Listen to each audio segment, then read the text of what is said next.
Bismillahirrahmanirrahim. Assalamualaikum warahmatullahi wabarakatuh. Selamat pagi, salam sejahtera bagi kita semuanya. Om Swastiastu, Namo Buddhaya, salam kebajikan. Yang saya hormati Pak Menseknek, Pak Menteri PU, yang saya hormati Ketua Kadin Indonesia beserta seluruh Wakil Ketua dan Pimpinan Kadin Pusat, serta yang saya hormati Ketua Umum Kadin Provinsi, beserta seluruh jajaran, Ibu dan Bapak sekalian yang tidak bisa saya sebutkan satu persatu, hadirin undangan yang berbahagia. Mungkin sudah berkali-kali ya saya sampaikan mengenai ketidakpastian ekonomi global, tetapi perlu saya ulang-ulang karena ini prosesnya belum selesai. Tidak semakin gampang, tetapi semakin rumit. Yang dulunya misalnya diperkirakan oleh lembaga-lembaga internasional 9 negara akan ambruk, tambah lagi 25 negara akan ambruk, tambah lagi 42 negara akan ambruk, terakhir 66 negara ekonomi akan ambruk. Dan satu persatu sudah mulai. Inilah yang kita hadapi sekarang ini. Sebuah keadaan dan situasi yang tidak mudah, situasi yang sangat-sangat sulit.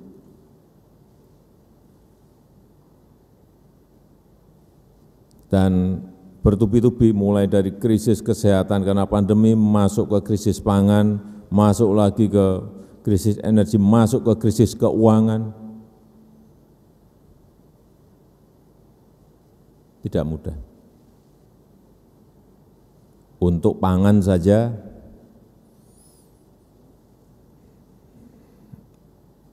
sangat mengerikan.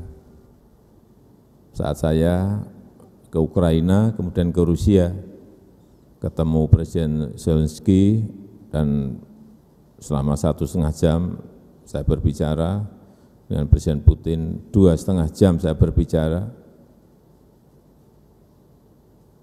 Saya melihat, saya sebetulnya ingin agar ada ruang dialog, tapi saya lihat di lapangan sulit untuk mempertemukan dalam sebuah ruang dialog antara Presiden Putin dan Presiden Zelensky. Sehingga saya berbelok saat itu, saya belokkan ke urusan krisis pangan saja. Udah, saya mau berbicara ini. Presiden Ukraina menyampaikan bahwa di Ukraina sendiri ada stok 22 juta ton. Ditambah lagi panen baru 55 juta ton. Artinya 77 juta ton ada di Ukraina. Ditambah di Rusia, saya tanya ke Presiden Putin, ada berapa sih gandum di Rusia? 130 juta ton. Artinya total dua negara itu sudah 207 juta ton. Kita ini makan beras hanya 31 juta. Per tahun ini 207 juta ton. Enggak bisa keluar. Bapak Ibu bisa bayangkan, negara-negara yang mengimpor dari sana, terutama Afrika, betul-betul saat ini berada pada kondisi yang sangat sulit. Kalau kita lihat misalnya Food Price Index saat ada krisis pangan juga di 2008, itu 131,2 indeksnya. 2012 juga ada krisis pangan 132,4. Tapi sekarang ini indeksnya sudah berada di angka 140,9. Mengerikan. Awal dulu hanya ada 6 negara yang membatasi ekspor pangannya. Sekarang 23 negara, semuanya menyelamatkan negaranya masing-masing. Ya mestinya memang harus seperti itu.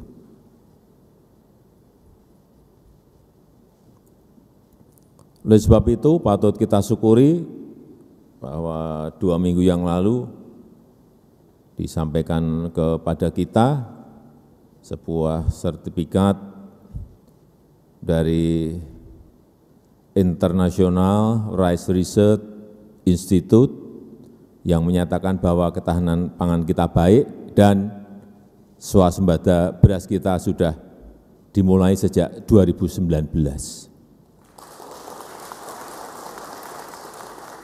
Di sisi lain, negara lain kekurangan pangan, kita justru dinyatakan sudah swasembada beras dan ketahanan pangan, sistem ketahanan pangan kita baik. Hal-hal seperti ini yang nggak perlu kita harus waspada, ya, kita harus hati-hati, ya. Tapi jangan memunculkan sebuah pesimisme, ini yang saya sekali lagi selalu saya nggak mau. Tetap harus optimis, karena setiap kesulitan pasti ada peluang di situ, pasti. Dalam kondisi sesulit apapun, dalam situasi sesulit apapun, pasti ada peluang. Dan yang bisa menggunakan peluang itu adalah entrepreneur, wirausahawan, Bapak Ibu sekalian, enggak ada yang lain. Peluangnya apa? Ada krisis pangan. Berarti peluangnya ya ada di pangan. Kalau jualan pangan itu paling cepat sekarang ini. Kemarin misalnya dari China minta beras 2,5 juta ton. Dari negara lain, Saudi misalnya sebulan minta 100.000 ton beras. Saat ini kita belum berani, udah kita stok dulu. Tapi begitu produksinya melompat karena Bapak Ibu terjun ke situ, bisa saja melimpah dan bisa kita ekspor dengan harga yang sangat visible, dengan harga yang sangat baik. Yang kedua, substitusi impor. Barang-barang yang kita impor, ya mau tidak mau dengan kondisi seperti ini harus kita hentikan. Supaya devisa kita tidak habis dipakai untuk membayar dolar-dolar kita, tidak habis dipakai untuk membayar impor. Yang masih impor apa? Gandum. 11 juta ton. Di Indonesia nggak bisa nanam gandum. Nggak bisa. Ya, campurannya gandum. Gandum bisa dicampur cassava. Gandum bisa dicampur sorghum, gandum bisa dicampur sagu, dan lain-lainnya. Artinya, saya mengajak Bapak Ibu sekalian, misalnya di NTT, ada Kadin NTT, tanam sorghum. NTT itu adalah tempatnya sorghum, sangat subur sekali dan visible. Dicoba aja lah, nggak usah ribuan hektar, coba dulu 10 hektar, bener enggak sih? Ini Presiden ngomong ini benar enggak? Oh, hitung, kalkulasi, masuk, tanam sebanyak-banyaknya. Itu nanti dipakai untuk campuran gandum. Saya melihat kemarin di Waingapu, di NTT, yang air tidak ada di sana, tanahnya marginal, tetapi yang namanya sorghum tumbuh sangat subur. Dan lahan kalau mau cari berapa ribu hektar pun, ratusan ribu hektar pun di NTT itu banyak.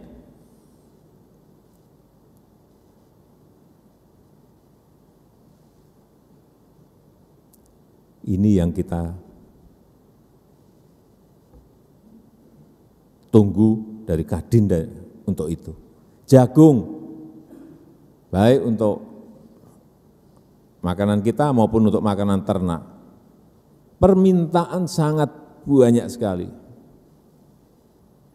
baik dari dalam negeri maupun dari luar, karena impor jagung kita sekarang ini masih 800.000 ton. Yang sebelumnya 7 tahun yang lalu impor kita 3,5 juta ton. Apa? Ini peluang. Jagung dimanapun Bapak Ibu sekalian tanam itu tumbuh. Jangan kalau Kadin ya kerja jangan yang tradisional dong, mekanisasi, konsorsium bareng-bareng, bikin 100.000 hektar dengan alat-alat modern, pemupukan pakai drone. Ini baru Kadin. Jangan nanti Kadin, Pak saya udah nanam berapa? 10 hektar Pak. Kadin 10 hektar.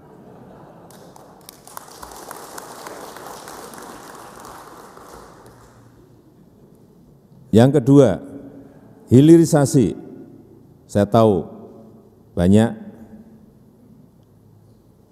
yang di Kadin ini punya tambang-tambang, termasuk ketuanya. Ini sudah tidak bisa direm. Saya sampaikan, nikel yang dulu ramai waktu kita stop 3 tahun yang lalu, datang ke saya banyak sekali, termasuk yang dari Kadin juga banyak. Pak ini kita belum siap, belum. Kalau saya nunggu siap kapan? Kapan? Udah nggak ada siap atau nggak siap, stop. Kita dibawa digugat di WTO, silakan gugat juga nggak ada masalah. Dulu ekspor kita 7 tahun, 5 tahun, 6 tahun yang lalu, ekspor kita nikel itu 1,1 miliar US dollar. Artinya kurang lebih berapa? 16 triliun rupiah. 2021 ekspor kita dari nikel saja 20,8 miliar US dollar.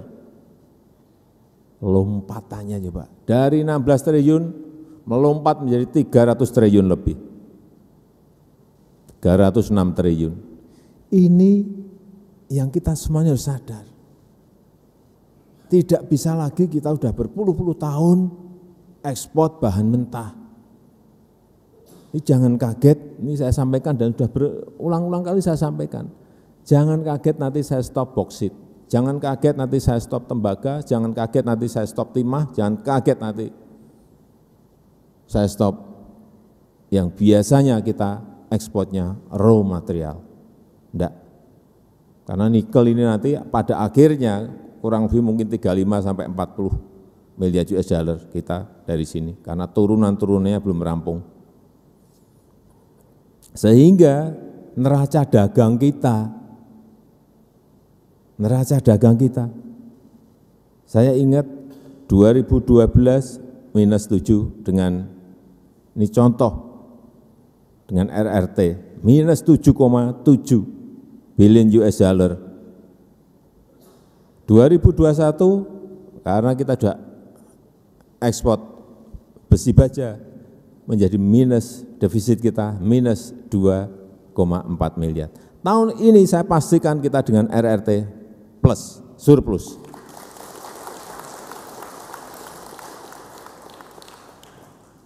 Ini tolong ditarik ke bahan-bahan mentah yang lainnya, jangan hanya nikel. Bapak Ibu kalau enggak siap, join, cari partner. Mudah sekali sekarang Indonesia ini, tanya Pak Ketua Kadin, berbondong-bondong harian itu.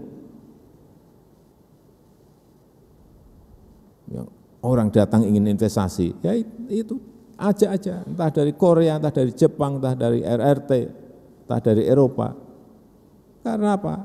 Takut semuanya bahwa ekspor raw material kita akan kita hentikan.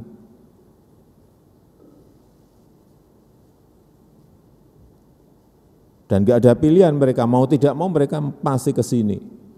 Bikin industrinya di sini, nah, itu ajak join. Saya punya izin tambang saya sekian juta ton atau sekian hektar.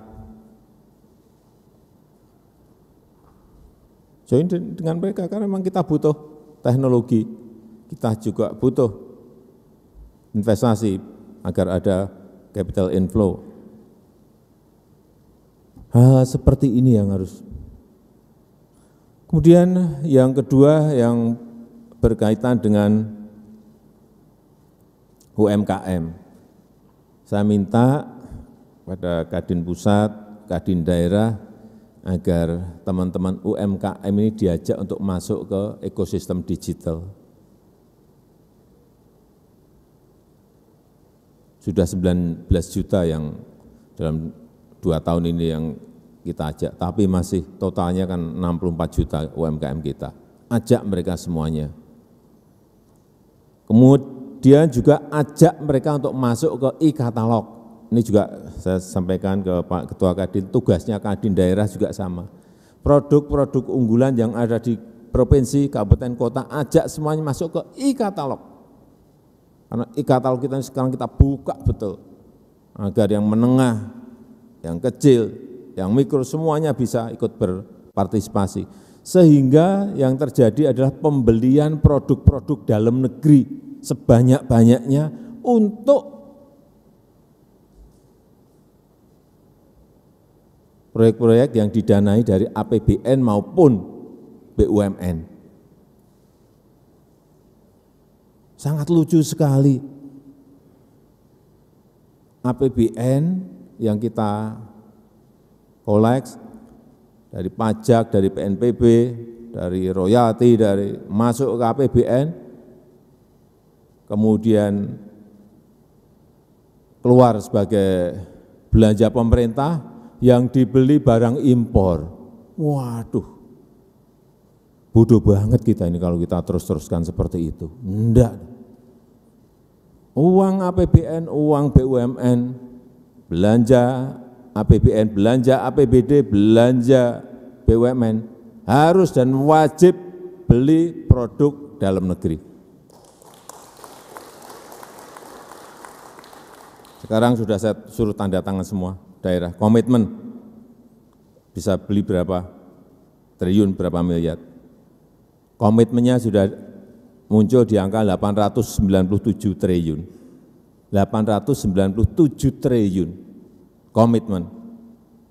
Dan ini adalah peluang. Oleh sebab itu ajak rekan-rekan kita usaha menengah kecil ini untuk masuk ke e-katalog. Sekarang sangat mudah sekali, sangat berbeda sekali dibanding setahun yang lalu. Sistemnya, platformnya, semuanya kita sederhanakan semuanya.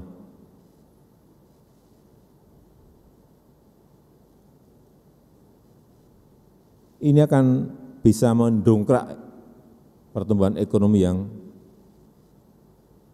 sudah kita miliki. Dan kita juga patut bersyukur bisa mengendalikan inflasi di angka 4,9, bisa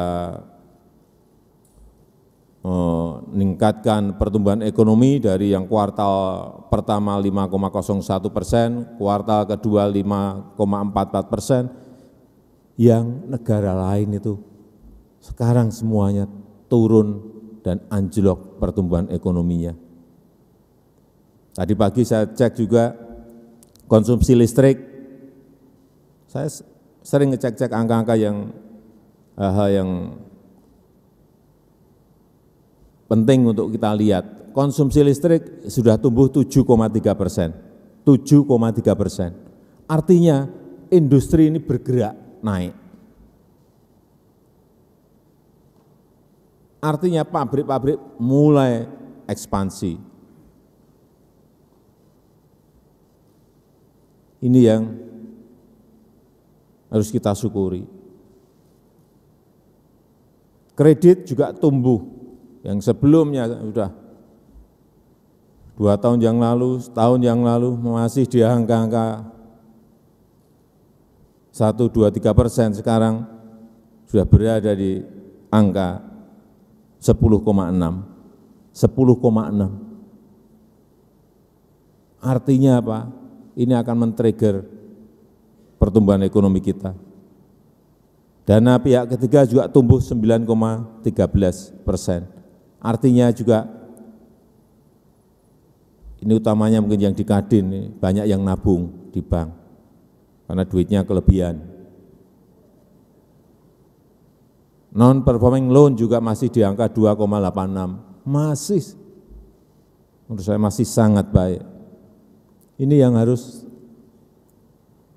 kita gaungkan agar optimisme itu ada terus, meskipun kita harus waspada, kita hati-hati ya, karena keadaan yang tidak jelas di ekonomi global kita. Saya rasa itu yang ingin saya sampaikan pada kesempatan yang baik ini. Sekali lagi harus terus kita bangun komunikasi pemerintah dan Kadin, pemerintah dan dunia usaha, agar sambung. Kalau ada hal yang kira-kira memang mengganggu, segera sampaikan ke ketua, biar sampai ke pemerintah, sehingga tidak ada hal-hal yang mengganggu perjalanan kita dalam menaikkan kesejahteraan masyarakat Indonesia. Saya rasa itu yang ingin saya sampaikan. Terima kasih. Saya tutup. Wassalamualaikum warahmatullahi wabarakatuh.